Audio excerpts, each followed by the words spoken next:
Top state for business. DeKalb School of the Arts Choir. Tell us, please. Georgia.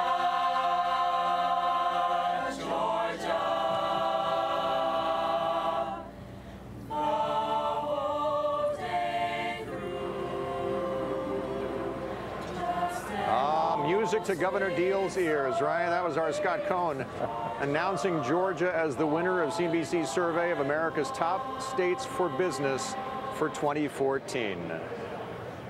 Yes, and now with us to talk about how his state got to that coveted #1 spot is Georgia Governor Nathan Deal, joining me here in Atlanta. Welcome. Or I guess, I'm here on your territory.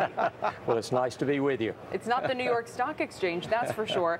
Let's just start out talking about some of the reasons why this is the top state for business, because it's actually a more contentious one than people might realize. It's because Atlanta in Georgia, a very low-cost area. Part of that's because it's a really cheap place for workers. In other words, you can find a real low-cost workforce here. The workforce wouldn't mind if they were a little more expensive, though. Well, we are a right-to-work state, and of course that makes a big difference. But I think we have all of the ingredients that most people look for in terms of where to locate a business, where to grow a business. And we are very pleased, by the way, and I want to thank you for the designation as being the #1 state in the nation in which to do business. One of the things that we did when I became governor in 2011 was to look at the scene we had before us, and we were a state that had been growing very rapidly. This Great Recession hit us harder than in many other states. So we had to decide, what are you going to do to bring this economy back? We decided that government can't create the jobs for people, but government can create the environment and the right policies so that the private sector can grow jobs. And we keep monitoring the new labor statistics, and we are rapidly approaching 300,000 new private sector jobs in less than the 4 years that since I became governor. So we are very proud of that. Governor, it was all math. We just inputted all the data about your state, and out you came at #1. The two areas where you lagged the most among the other 49 states were quality of life and education. What do you do about that? Well, let's start with education. We are working very hard. We have a great pre-K program. In fact, it's been acknowledged as one of the best in the United States. We have a great technical college system, and part of that is our Quick Start program, whereby we train workers for businesses that come to our state. And we have a great college and university system. I think one of only 3 states in the country that have 2 universities designated in the top 20 by U.S. News and World Report. We're working very hard in the K through 12. And we're making strides there. We are doing things like dual enrollment to allow children to move on when they're ready, take technical college courses, college and university courses while they're still in high school. We are starting a new internship program, and many of our companies that are in our state have come from Europe, and they are accustomed to having those kind of young people working in their businesses while they're still going to school. If everything's going so smoothly, why are you trailing your challenger in the polls right now? Are you confident you're going to be around to see the fruition of a lot of these changes that you've made? Absolutely. You know, we have polls all over everywhere. The ones we've seen most recently, we are ahead.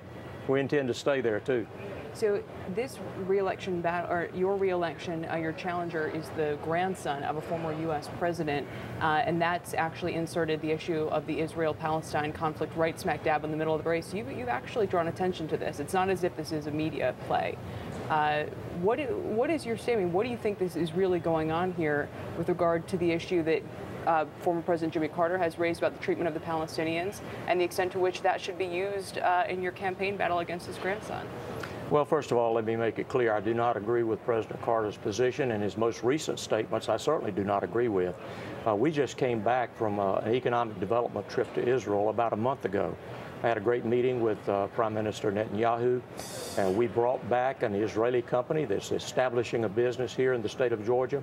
We've actually doubled our purchase of Israeli bonds as a way of showing support from the state of Georgia for the Israeli government.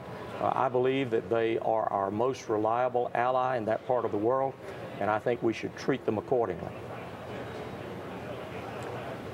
Look, one quick question, Governor. As it happens, I've got family there in Atlanta area. I was there the last week in January when you had the ice storm for the ages.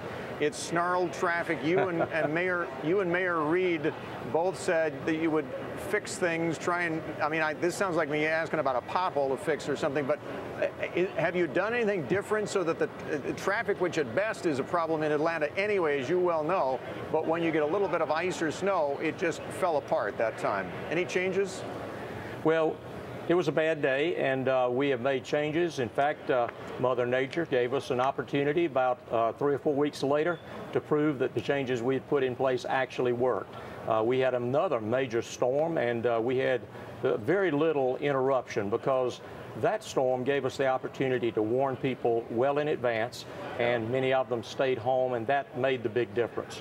And just finally, can you give us any update on the patients who are being treated at one of the universities you mentioned, Emory University, here just a couple miles away for Ebola? Well, all I know is pretty much what I've heard on the news, but I think it is an indication that our state is also one of the states that has premier treatment facilities for people with all sorts of different difficulties. I'm pleased that we have those kind of resources in our state. Certainly we've had the CDC, but the Emory University Hospital, where they're being treated, is one of the premier institutions in the entire country, of which we're very proud. And we are sitting here pretty much at the crossroads of all of this activity. Georgia Governor Nathan Deal on the back of the statement being named top for business. Thank you so much for joining us here this afternoon. Thank you. Really appreciate it. Thank you.